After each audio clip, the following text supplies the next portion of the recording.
中央大学公布6月份消费者的信心指数是比顶个月还阁加一丝丝啦。其中针对就业机会指标是加上侪，也毋过投资股票的时机这部分的指标颠倒是有较减。原来今年经济的成长率是有机会会当保3%，也毋过下半档因为美国要选总统，也阁有货币政策等等，拢是变化因素。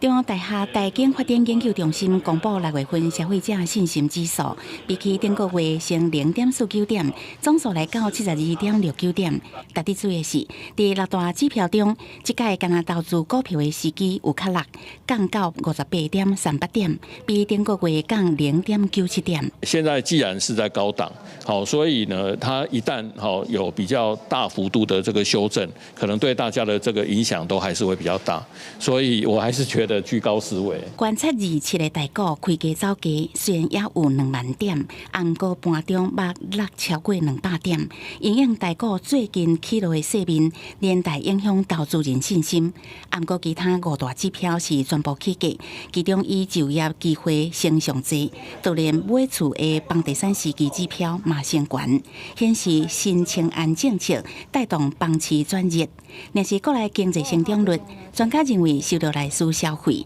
出口也个民间投资者影响，今年也有可能保3%。成长率在3%是没有问题。不过如果我们以逐季来看的话，因为技术性基期的关系，所以你会发现它是第1季到第4季应该是逐季递减。 专家分析，虽然目前经济成长率预测可望保3%，不过下半年都要注意，包括美国总统大选，也个货币政策，也甲通货膨胀这问题，拢可能冲击台湾经济景气。另外，中国一直取消 ECFA 协议中部分关税的减让，这原来会使台湾后续的出口表现会较有变动的可能。